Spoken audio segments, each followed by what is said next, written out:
નમસ્કાર સાથી મિત્રો, એક્ઝામ સાથી ચેનલમાં આપ સૌનું હાર્દિક સ્વાગત છે. તમે જાણો છો કે 1 એપ્રિલથી સીસીઈની એક્ઝામ ચાલુ થઈ રહી છે ને એમાં સિલેબસમાં ગુજરાતી વ્યાકરણ 15 ગુણનું છે. તો ગુજરાતી વ્યાકરણ ઉપર જ આપણે આ મોક ટેસ્ટ બનાવ્યો છે અને મોક ટેસ્ટ એવો છે કે તમે તમારી ચકાસણી કરી શકો છો. સાથે આમાં આપણે વ્યાકરણની ચર્ચા પણ કરતા રહેશું, એટલે કે કઈ રીતે જવાબ લખો, સાથે વ્યાકરણમાં કયા કયા મુદ્દા છે અને કઈ રીતે પ્રશ્ન બની શકે છે, સાથે તમે કઈ રીતે સારી રીતે જવાબ આપો તો માર્ક્સ વધી શકે છે. આ બધી ચર્ચા કરશું. આપણે મોક ટેસ્ટ તમારી સમક્ષ મૂકું છું. 1 મિનિટ સ્ક્રીન ચાલુ રાખું છું. તમે પ્રશ્નો જોઈ શકો છો ને જાતે જવાબ આપવા માંગતા હો તો કાગળ પેન લઈને બેસો અને જાતે જવાબ ટીક કરી દો. થોડા સમય પછી આનું સોલ્યુશન પણ રજૂ કરી રહ્યો છું. તમે અહીં જોઈ શકો છો આ પ્રશ્નો છે. પછી આપણે એની ચર્ચા કરવાના છીએ. સાથે એક્ઝામ સાથી ચેનલ પસંદ પડે તો સબસ્ક્રાઈબ જરૂર કરજો. તમારા મિત્રો જોડે ચેનલ શેર કરતા રહેજો. આપણે ત્યારબાદ પણ ફૂલ મોક ટેસ્ટ મૂકશું તમારી સમક્ષ. સાથે આપણે સિલેબસ પ્રમાણે પણ ટોપિક વિષય વસ્તુના વિડીયો બનાવવાનો પ્રયત્ન કરશું અને ઓછા ટાઈમમાં વધારે થાય એવા પ્રયત્ન કરશું. તો આ પ્રશ્નો બધા બનાવ્યા છે. તમારા માટે થોડો અઘરો કદાચ હશે ટેસ્ટ, મને એવું લાગે છે, પણ છતાંય તમે ચેક કરી લેજો. તમારા માર્ક્સ કેવા આવે છે પ્રમાણે તમે વિચારી શકો છો કે આ 15 પ્રશ્નો છે. તો આ 15 ગુજરાતી વ્યાકરણના છે અને સીસીસીના જે અભ્યાસક્રમ ગુજરાતી વ્યાકરણનો છે એ જ ટોપિક લીધા છે. અલંકાર છંદ આમાં નથી, સીસીઈમાં તો આમાં નથી લીધા. તો જે ટોપિક પૂછાવાના છે એના ઉપર જ આપણે ચર્ચા કરવાની છે. તો ચાલો ટેસ્ટ ચાલુ કરીએ.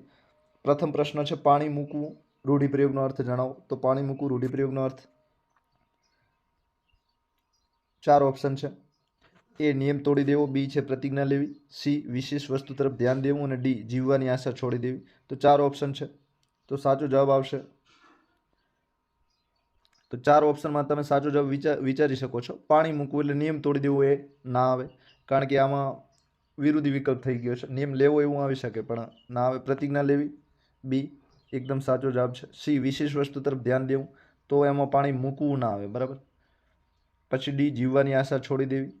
કદાચ એવું તમે વિચારી શકો છો કે પાણી પીવાનું બંધ કરે તો જીવવાની આશા છોડી દે, પરંતુ તમે ગુજરાતીમાં વાંચ્યું હોય કે પાણી મૂકવું તો એનો અર્થ પ્રતિજ્ઞા થાય છે, પ્રતિજ્ઞા લેવી. તો સાચો જવાબ બી છે. એક બીજો પણ એવો રૂઢિપ્રયોગ છે, તરણું લેવડાવવું, તો એ પણ આવી શકે છે. તો તરણું લેવડાવવું એનો અર્થ પણ થાય છે પ્રતિજ્ઞા લેવી. બીજો પ્રશ્ન છે, કહેવતનો અર્થ આપો. જાગતો બમણું ઘોરે, તો આમાં 4 ઓપ્શન આપેલા છે. એ ઢોંગી માણસ સચ્ચાઈનો વધુ દેખાવ કરે, બી દંભી માણસ બહારથી સારો દેખાય, સી શંકાશીલ સ્વભાવનું હોવું અને ડી મહેનત બહુ કરવા સાથે હોશિયારી પણ જરૂરી છે. તો જાગતો બમણું ઘોરે, તો તમને આ ચારેય વિકલ્પ જે આપેલા છે હું વિચારી શકો છો. આમાં સાચો જવાબ એ આવશે, ઢોંગી માણસ સચ્ચાઈનું વધુ દેખાવ કરે છે. એટલે કે આપણને લાગે જાગતો પણ એ સૌથી વધારે આરામમાં મોજમાં હોય છે. એમ ઢોંગી માણસને આવડતું કાંઈ ન હોય પણ સચ્ચાઈ પોતે સાચો છે એવું દેખાવાનો વધારે પ્રયત્ન કરતો હોય છે. ત્રીજો ઓપ્શન છે, આપેલ સમાસને ઓળખો. ઘોડાગાડી, તો ઓપ્શન એ છે કર્મધારય, બી છે ઉપપદ, સી છે મધ્યમપદ લોપી અને ડી છે તત્પુરુષ. તો ઘોડાગાડી, તો તમે સમાસનું વિગ્રહ કરો એટલે કે સમાસને છૂટો પાડો તો તમને ખબર પડશે.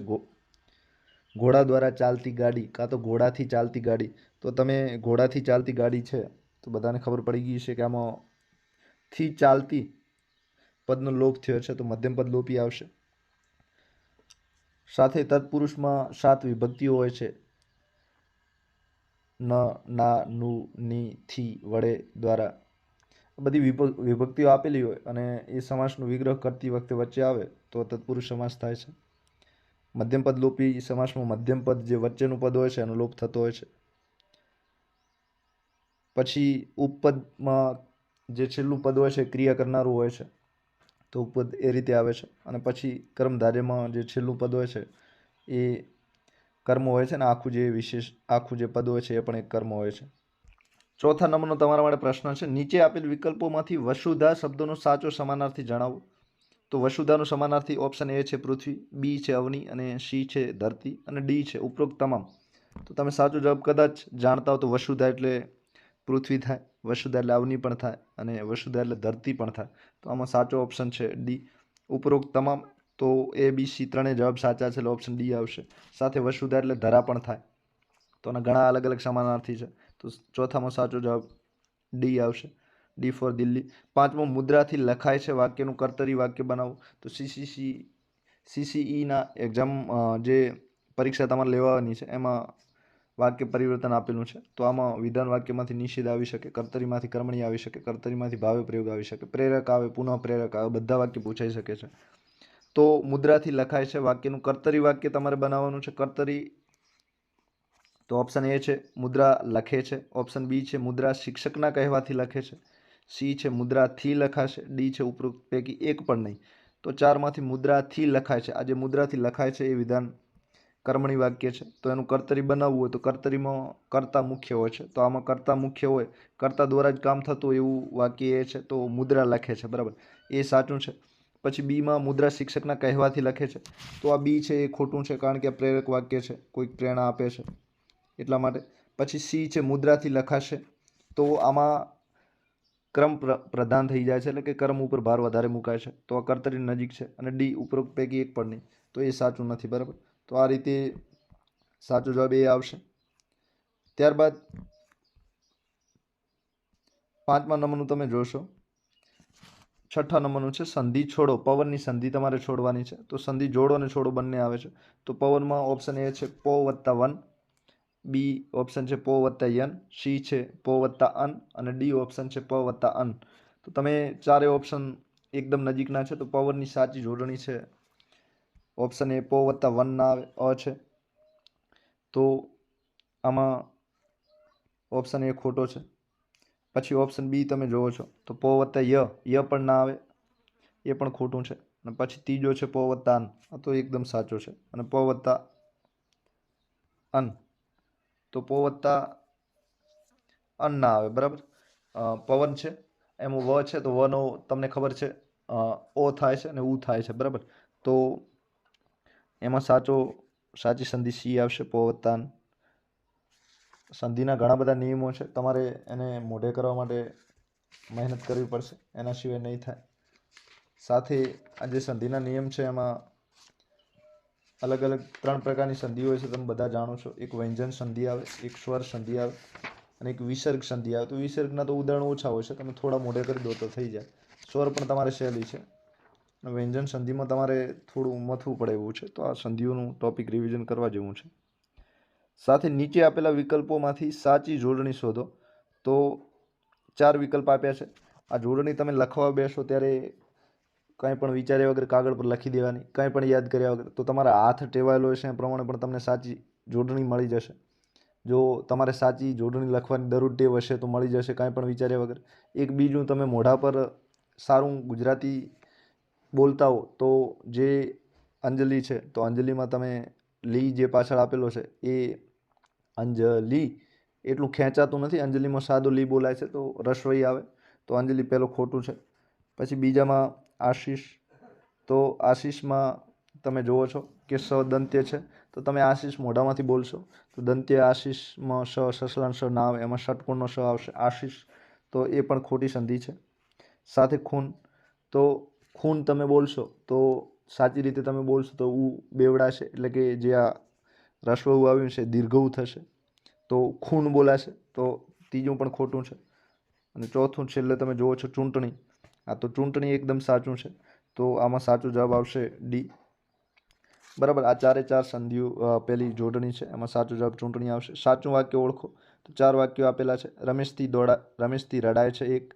બીજું છે બી સવિને સાથે બેસો, સી મહેશ જ બેટિંગ કરશે, અને ડી પરીક્ષામાં એ પહેલો આવ્યો. તો આમાં તમારે સાચું વાક્ય ઓળખવાનું છે.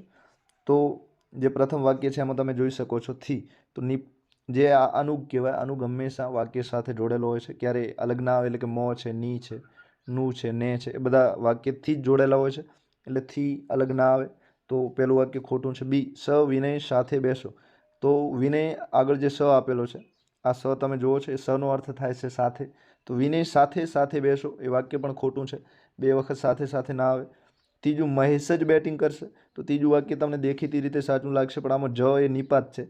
નિપાતમાં જ ય આ બધા નિપાત આવે છે, તો તોય એ પણ નિપાત છે. તો આ નિપાત જ છે હંમેશા શબ્દ પર ભાર મુકાય છે, જે શબ્દો પર ભાર મુકાતો એ શબ્દ અલગ આવે. તો મહેશ જ બેટિંગ કરશે, તો મહેશનું નામ લખેલું છે એનાથી જ અલગ આવશે, તો એક મહેશ સાથે જોડેલો જ ના આવે, તો ત્રીજું વાક્ય પણ ખોટું છે. ચોથું પરીક્ષામાં એ પહેલો આવ્યો, આ એકદમ સાચું વાક્ય છે, તો સાચો જવાબ ડી આવશે. હવે ગદાર્થ ગ્રહણ તમારે CCEમાં પૂછાય છે, એટલે કે ફકરા પરથી જવાબ આપવાના. તો માણસના મનમાં હંમેશા બે બારીઓ રહેલી છે. એકમાંથી પોતે કેવો છે તે જોઈ શકે, અને બીજીમાંથી પોતે કેવો હોવો જોઈએ તેનો ખ્યાલ આવી શકે છે. શરીર, મગજ અને મન એ બધા નોખા નાખા તપાસવા એ આપણું કામ છે. સાથે અન્યાય, દુષ્ટતા અને અભિમાનથી શું પરિણામ આવે તે જાણવાની જરૂર છે. તો આવો ફકરો તમારો ટાઈમ બગાડવા માટે પૂછશે અને એના પરથી જવાબ તમારે આપવાના થશે. તો માણસ પોતાના મનની બારીમાંથી શું જોવે છે? તો માણસની બે બારીઓ છે, એમાંથી પોતે જોવે છે. આ તમે જોઈ શકો છો કે માણસ પોતાનામાં જોવે છે. એકમાંથી પોતે કેવો છે તે જોઈ શકે, સાચો જવાબ છે. તો આમાં પોતે કેવો છે આ C આપેલો છે, બરાબર. બાકીના તમે બધા જોશો તો એક પણ સાચો નથી. પોતે નથી તે જુએ, ના, એની વાત નથી. પોતે કેવો છે તે જુએ છે. પોતે ક્યાં જવા માંગે છે એની પણ વાત આ ફકરામાં નથી, તો એ પણ ખોટું છે. તો ફકરાનો તમારે અર્થ ગ્રહણ કરવાનો છે ને પછી લખવાનું છે, બરાબર. પછી પ્રેમવશ શબ્દોનો સમાસ ઓળખો. તો સમાસમાં બે શબ્દો જોડેલા હોય છે. તો પ્રેમવશ છે એનો તમે વિગ્રહ કરશો તો તમને આવડશે. તો પ્રેમમાં વશ ના હોય કોઈ, ખોટું છે. એનો સાચો વિગ્રહ થશે પ્રેમને વશ. તો આમાં તમે જોઈ શકો છો અનુક જોડેલો છે. તો વિભક્તિઓ અલગ અલગ આવે છે, વિભક્તિઓની વાત છે. તો ને વિભક્તિ છે, પ્રેમને વશ. તો વિભક્તિ જ્યાં આવે ત્યાં તત્પુરુષ સમાસ આવે છે. તો સાચો જવાબ તત્પુરુષ છે. પછી અવયવી ભાવ છે. તો અવયવી ભાવમાં તમે જાણો છો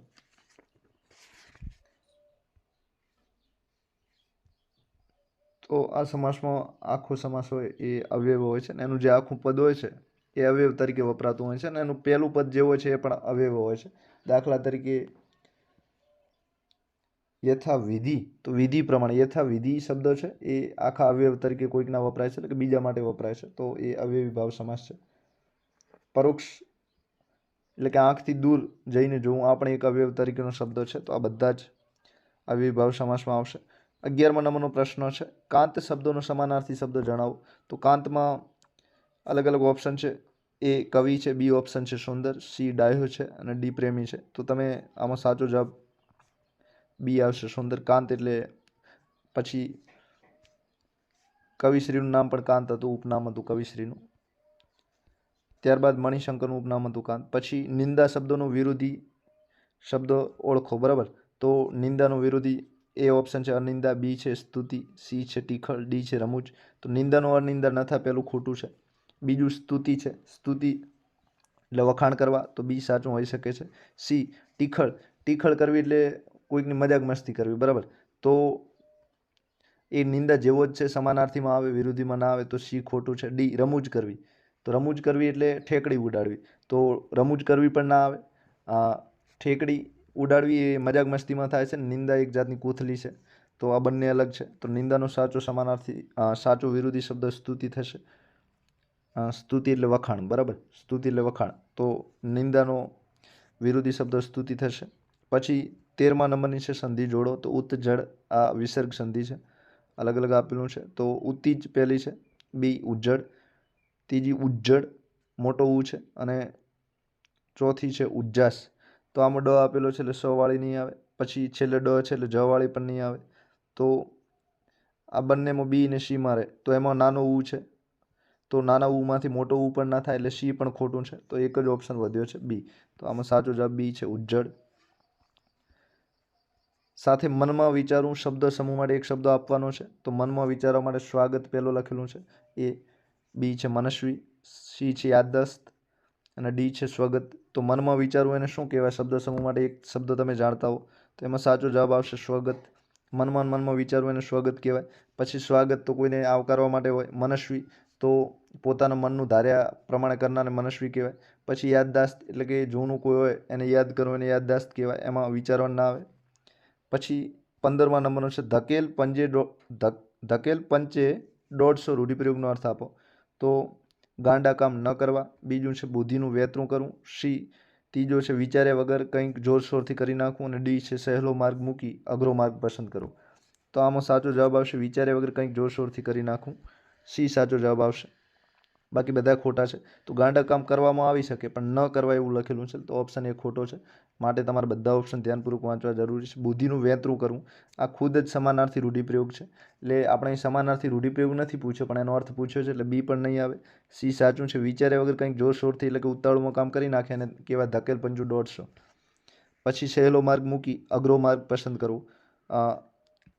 આ પણ ખોટું છે. આમાં એક ચતુરાઈ વાપરી છે, તો આ ચતુરાઈ વાપરે એમાં આ રૂઢિપ્રયોગ બંધ બેસતો નથી, પણ ગાંડપણમાં કંઈક કરે એ રીતે બંધ બેસતો છે. આપ સૌનો આભાર. મોક ટેસ્ટમાં તમે સારા માર્ક્સ લાવો એવી શુભેચ્છા સાથે પરીક્ષામાં પણ સારા માર્ક્સ લાવે અને તમને ઉપયોગી થશે. અને સાથે એક્ઝામ સાથી ચેનલ પસંદ પડે તો સબસ્ક્રાઈબ જરૂર કરજો. તમારા મિત્રો જોડે શેર પણ કરતા રહેજો. સાથે આવો વિડીયો વધારે મેળવતા માંગતા હો અને વિડીયો ગમી જાય, પસંદ પડે તો લાઇક કરવામાં જરાય કંજૂસાઈ ન કરતા, કારણ કે આ વિડીયો બનાવવામાં બહુ મહેનત લાગે છે. આપ સૌનું ફરી એક વખત વેરી મચ. ફરી મળીશું. Thank you.